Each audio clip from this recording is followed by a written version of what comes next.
Hello and welcome. My name is Dr. Ben Glass. I'm your host to the Chiro podcast, where we just have meaningful conversations with chiropractors and chiropractic students who help contextualize what this path looked like for them of becoming a chiropractor and what their life is like now that they are chiropractors.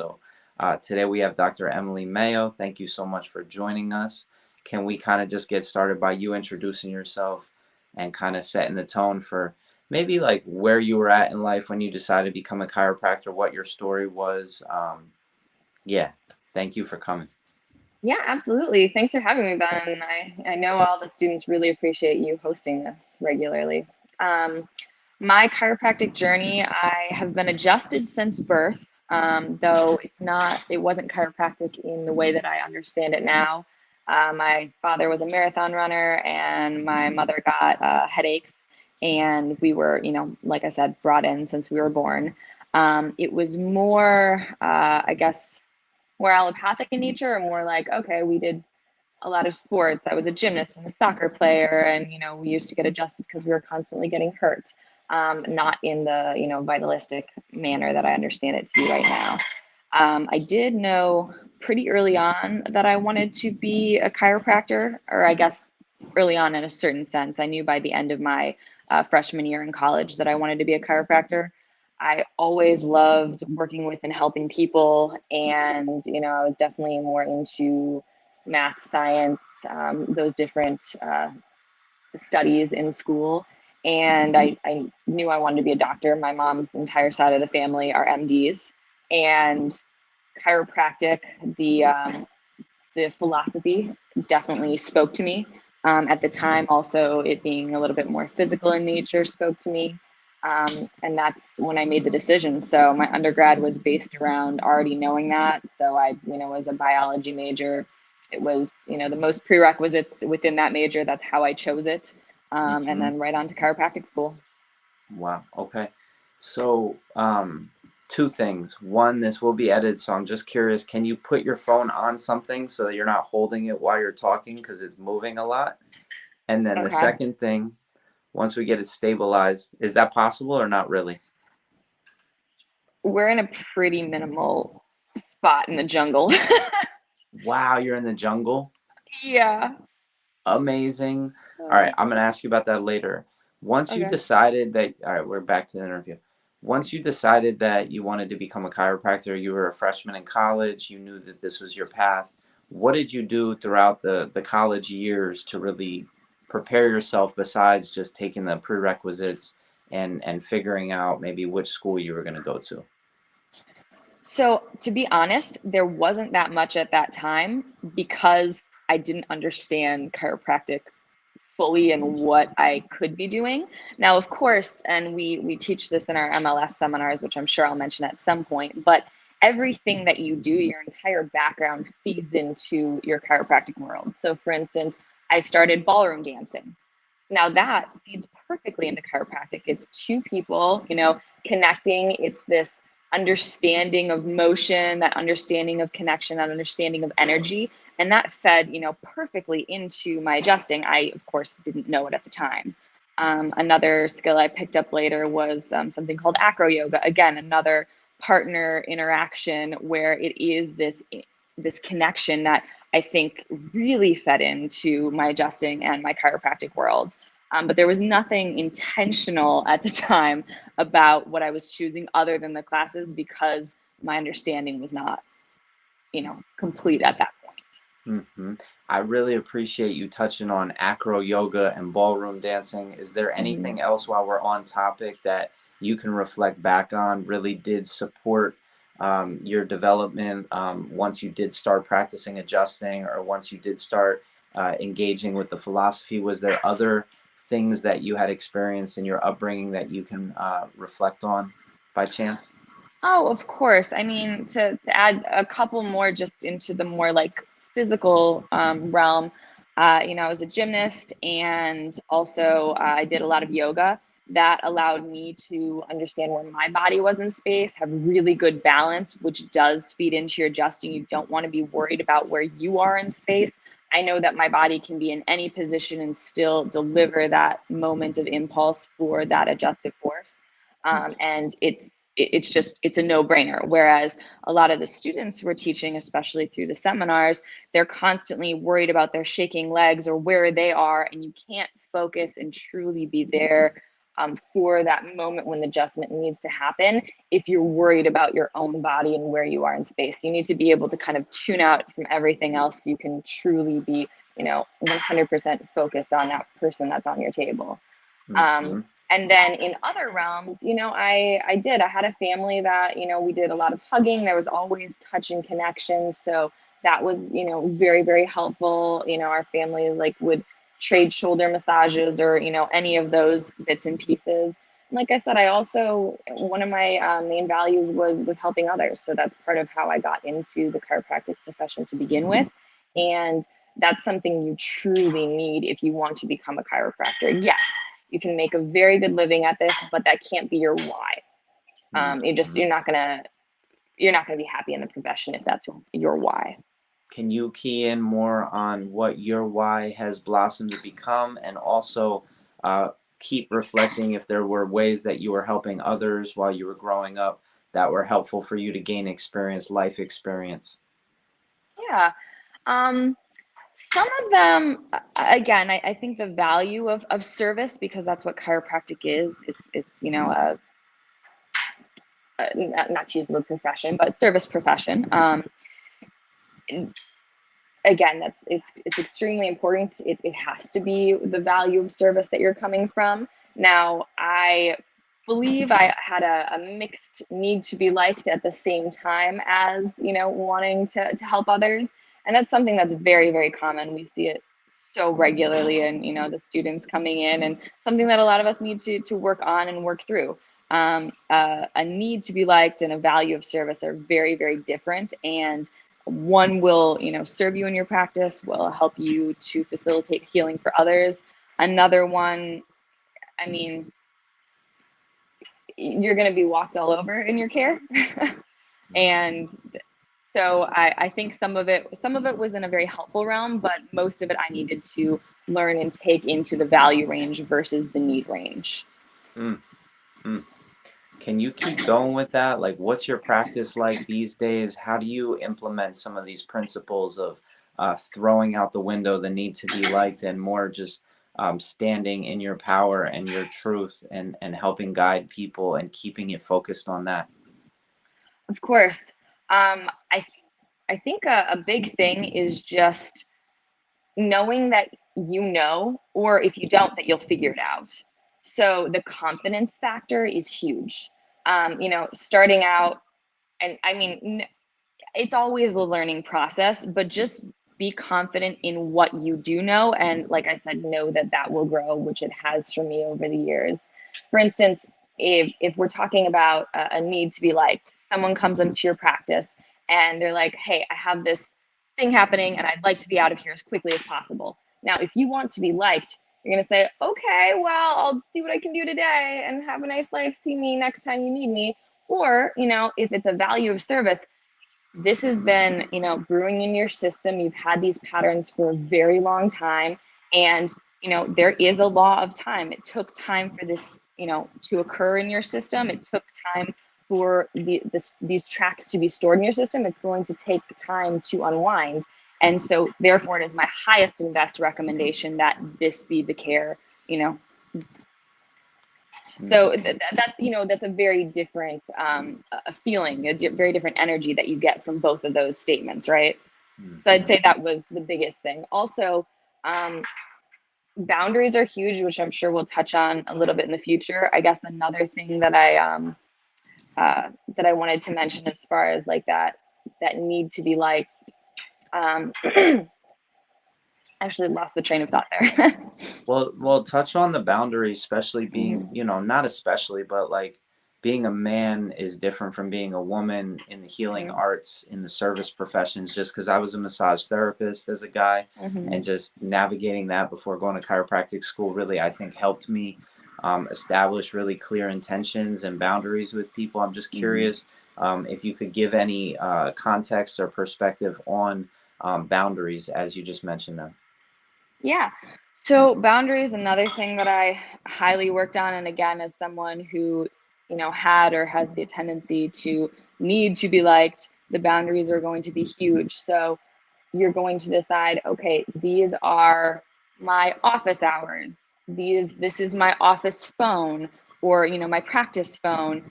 And everyone's different, but for me, this helps me to keep within the value versus within the need. When I started my practice, I used my personal cell phone. I didn't know any better, and that made that very difficult to manage and to navigate. So setting up those strong boundaries. I do have very, very long office hours. I'm there for very long days, but I know what I personally need. I know that I need rest. I need time to meditate. I need time to be physically active, to eat healthy foods. And so we will get you in within those office hours, those very long office hours. But outside of that, I need the me time. You'll probably notice, the wind in the background and the unsteady camera. I'm traveling right now. That's something that I also value for, the me time. So having those boundaries are huge. I did remember kind of what I misplaced in my brain before, but one thing early on was I would give people at home recommendations. And I could not for the life of me understand why they would go home and they wouldn't, value their care in the same way that I did. And it was really difficult. And just knowing that all I can do is deliver that adjustive force, that of course their body is the one that's going to do the healing anyways. So I'm just there to help facilitate and then give them whatever recommendations. And that's it. That is my step. So if they choose not to follow them, or, there's something else in their body that's disconnecting, not allowing for that to travel through, all I can do is create that container. Mm-hmm. And that's my piece. And that's another thing that took a long time. That's kind of an in-between of, the needs versus values and the boundaries. That's a middle range there that was important for me. So what I think I hear you saying is you're losing attachment to the outcomes as long as you're delivering a clear message and delivering a clear service. That's what's in your control. You can't control other things, so you're losing attachment to those things that are outside of your control. Absolutely. Yeah, and So attachment to the outcome comes from the need to be liked because I want the outcome to be this thing. no, you're honing in on a really key piece. I feel like that gets glossed over until you're actually in practice. So I think you're really touching on something that if we get students aware of this within themselves earlier on, they have more time to work on it.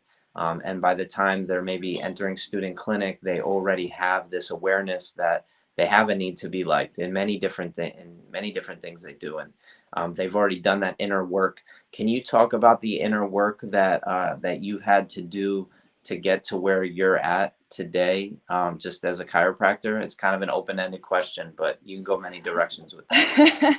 And there are so many. I'm sure that I will forget a lot of the pieces that have happened over the years. Meditation is going to be huge, and that it was very big for me. Meditation does not mean, and this was another piece, does not mean sitting quietly for 5, 10, 20 minutes, an hour in a room saying, no, be quiet, mind, be quiet. Meditation can be out in nature, it can be active. Everybody is different. So, again, not having this one idea of what it is, but that was a very big component. I did do a lot of work with a lot of practitioners in my area. I went to school, Life University, right outside of Atlanta in Marietta, Georgia, and Dr. Susan Rossi, she did a boundaries workshops, which was, again, huge for me. I've mentioned boundaries several times, and that was a very big step in my growth. Arno Bernier was one of my main mentors, and he was just extremely helpful throughout all the process, coming into my power and my confidence. Wade Port as well. I didn't do as much work with him in school as afterwards, because we're all within the MLS community. But within my last 6 months of school, I did one of my peak, or I believe I forget the other names for it, but externship experiences with him for a quarter. And I remember during one club night, we came in, and this was again dealing with my need to be liked. And we did a practice example. I can still very vividly remember it.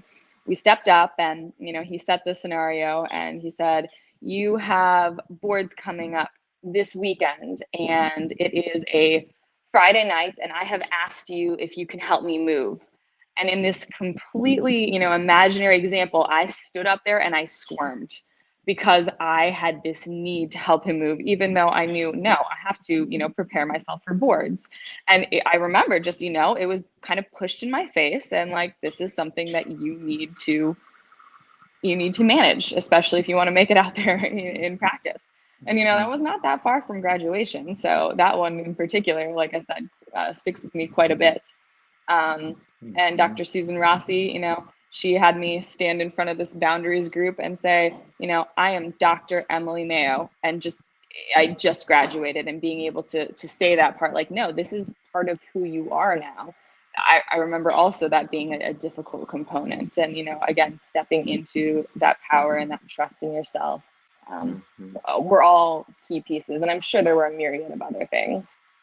For our listeners who are unfamiliar with MLS, can you kind of break down what was so helpful about this type of a seminar, the structure of it, the facilitation, and how has it kind of like shaped your practice as a chiropractor? I think this has shaped it more than anything else, honestly. I found MLS very early in school and was so thankful to do so. I was in my second quarter, and someone said, "Hey, come to this seminar." And I was like, "I don't know, I'm only a second quarter student." And they're like, "No, you have to come." And I showed up, and I mean, the rest is history. The MLS, I guess, crew on my campus was my family. We were together, training constantly.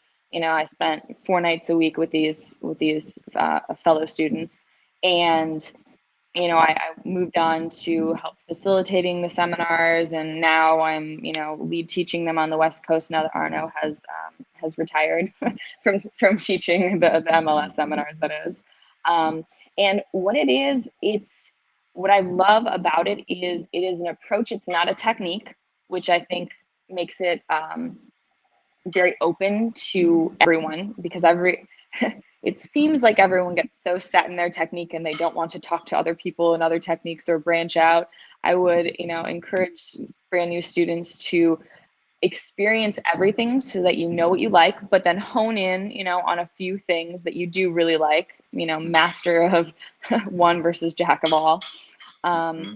and the cool thing, like I said, is it's an approach. It is an honoring way of approaching the person on the table, and you can use it with any technique, and you know the difference. You can tell when it is an MLS, practitioner, so to speak, or a Cafe of Life practitioner that is adjusting you, whether they are, Gonstead, upper cervical, full spine, whatever it is. Mm-hmm. Very honoring adjustments. And Mm-hmm. like I said, it facilitated my entire school career and most of it since. Mm-hmm. And if I could just add some of the key things that I took away with, because I did do this seminar probably 15 times, Yeah. was taking somebody to a place of peace, making sure that there's ease in the system before delivering a force, listening for the window so that you're delivering into an open system, Mm-hmm. matching the tone of the type of person, because every person has a different constitution of their tissues, and getting really specific with which part of your finger, which part of your hand is picking up on the information when you're palpating and listening, but also which part of your hand or finger is delivering the force to the dot on their spine and the dot on your finger. And so, not to give anything away, because it is an experience. The seminar is completely unique in that it's done mostly silently, and it's rooted in you developing listening hands, opening your heart, really coming to a place within yourself when you're adjusting somebody that is like in this place where your heart is open and you're present, fully present, and that's where the silence is. And then obviously the teachers, facilitators are walking around and helping you experience in your own body what it feels like not only to mold to the spine and connect into that person, but to deliver a force with speed, specificity, and precision that is at a professional level. And that's something that Arna would always touch on is we need to train to be professional chiropractors, not just mediocre chiropractors. So I just wanted to add because I feel like, um, you know. Absolutely. And I love the detail. That is exactly all of the pieces that add up to that honoring adjustment that I was mentioning. And like you said, you know, professional and train, right? One thing that our schools are lacking a bit, in my opinion, and it's not even their own faults because they are handcuffed a little bit by the requirements that are there. But I don't personally believe that I would be the chiropractor I am today if I had exclusively followed the school curriculum and that was it. So these seminars, even the clubs that are on campus, all the trainings, those are what really make you a chiropractor. Yes, I memorized everything for boards and obviously passed my boards, but I can look up those details. In fact, I do. I don't remember every bit. I probably could not pass a board exam to this day because that Mhm, was so long ago. But mhm, I can look up those bits and pieces, but the adjustive, that honoring adjustment, that's what I deliver every single day. And that was a very, very small percentage of chiropractic school. You would think it would be a little bit more. So it's important, you have to pass your classes, you have to get that piece of paper. So, make sure that you're putting in all those tools that you need to do that, but know that this is what's going to matter for every second after that, after your graduation. So make sure that you're mhm. putting in the time there. Can you do a deep dive into your practice life? What's the structure of your lifestyle? Obviously, you're on a trip right now and you have the flexibility to do so, but can you kind of talk about just the hours you work or the types of people you take care of and maybe just give a prospective student a deeper understanding of your practice? Yeah, absolutely. I have a wide range of practice members from, well, older now, but when I left, 2 weeks old was our youngest. Even though we adjust those that are younger, all the way up to my eldest client is, I believe, 98 at the moment. Very, very sweet old lady. Um, and everywhere in between, honestly, we see a lot of pregnant women, we see a lot of families, we see a lot of young active adults. I live in San Diego, California, so everyone loves to be outdoors and extremely active. I've got surfers and climbers and all everywhere in between. And then I have, like I said, all the way up to my 98-year-old. So chiropractic is for everyone. Everyone, you can choose as a chiropractor to hone in on a specific niche, but I honestly couldn't even pick out the highest percentage. We do have a lot of those, young single active professionals. We do have a lot of pregnant women. We do have a lot of kids. So there's not even one particular niche that I could pick out as the strongest in my practice. I love working with everyone. When I started, I thought sports chiropractic was going to be my main thing, and I just realized throughout that there were so many pieces that I loved. I love, when you get that brand new baby on your table. And I love my surrogate grandmother in the office. Just every which way in between is all extremely fulfilling and important to me. Now, Mm, practice wise, I practice in an open concept, which means that there's multiple tables.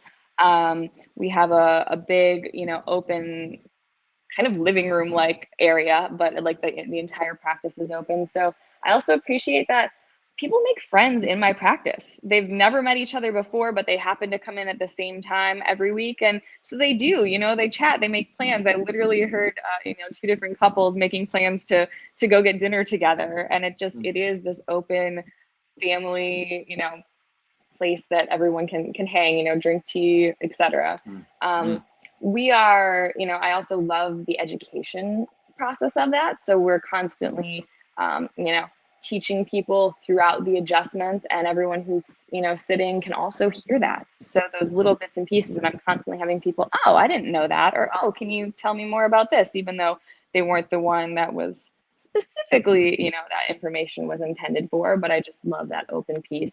I mm, also have another doc that works with me, which is how I can, be here, taking my rest time and considering my boundaries. Mm, So, the practice is still up and running. And yes, it is a busy week for her, but we're able to manage that back and forth.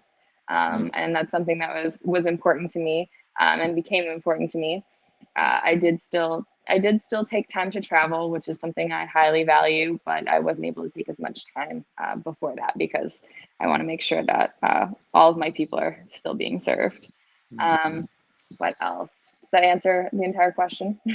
Definitely, definitely, and maybe just mention that you being able to deliver the goods on the table has really helped people build value in their minds for the adjustment, because I believe chiropractors, we have a big message that we share with the world of what we can do for them, of how we can help them, how we can support them, but a lot of us can't actually translate that message to the table. Can you kind of just talk about the confidence, the inner confidence that you have based on your training, to be able to do what you do at such a high level?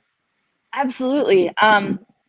Again, this probably comes back to MLS. We always say, the arc is the arc is the arc, which will make sense at the seminar, but it's talking about the way that the body wants to move through these very gentle arcs. Nothing is a straight line in the body. A lot of times in school, we're taught straight lines and 100 pounds of force. I believe that's for the pelvis. Don't quote me on it. It's been too long since I had to have that memorized. But everything is gentle and honoring and easy, so that wherever that is. I was recently adjusting my old office manager after she had had surgery, and I was in the corner of a tiny little bed and crouched up into this tiny position. And it, again, like I said, I wasn't thinking about where I was in space. I wasn't thinking about, oh, well, this isn't my normal table and I don't have all this space to deliver that adjustive force. No, nothing. And I remember everyone in the room thinking like, wow, okay. This wasn't a room full of chiropractors, but they were a room full of chiropractic practice members. And they were like, oh, that was interesting. Okay, cool. And I didn't have to think about it. Same thing. If there's an area that you couldn't address your normal way, whether it's that their entire leg is casted or whatever, you understand, the concepts of where is the arc supposed to be, where is the dot on whatever piece of your body you will be using, and whatever where do I want that specific dot to go into their body, and you can figure it out. I'm constantly making stuff up as Mhm, far as an adjustment goes, because I need to tweak, finesse, do it a slightly different way. But mhm, all of that background allows me to do that, and mhm, it's not like a, oh no, what do I do? It's like, oh, you know what, that this would work and that would be kind of cool. Or, that's the only way I'm going to be able to do this in this moment. mhm, And it's perfect. I'm not worried about hurting people because I, feel very confident in those skills that I have developed. And again, like I said, I'm not worried about where my body is in space. Can I do these things? mhm, mhm. As we kind of wrap this up, I just want to be honoring of your time. You're on vacation. Kind of what can you kind of just touch on maybe what's your vision, personal, behind the scenes, what's become possible in your mind, or are you really living your vision every day? And obviously you might be, but is there any projects or anything that you potentially want to pursue as a chiropractor? I'm just curious. Yeah. So a big thing for me is the teaching. I absolutely love, and I've continued to year after year show up for MLS when I was, a volunteer staff member to now, because being able to share that message, that, that honoring approach to adjusting, I know that's going to be so much further reaching than anything I could do specifically in my own practice with just me. Now, of course, I envision having a practice, full of other docs that can, there's just the two of us right now, but that can be delivering those goods to our practice members, and still value the things that we want, like travel, etc. I know that's the other doc in my practice values travel as well, but again, the being able to teach this so that other people can do it. Arno used to say 10,000 lights, or candles around the world. And I'm sure he's surpassed that at this point, but that's, a mantle that I have picked up and mm, continue to do myself. So I'd say that's the mm, biggest piece there. mm, mm. Thank you so much for coming on the podcast. I really appreciate your time, your energy, your dedication, and just the clarity of your message today. It is definitely valuable, I believe, to hear your voice if I'm in high school or I'm in college or I'm about to enter chiropractic school, just to hear the path that you took and also just the passion that you have. So thank you for for who you are. Thank you for hosting these podcasts, Ben. It's incredible. I wish this was something that I had had and could have listened to, and maybe it would have fast tracked everything a little bit more. Hmm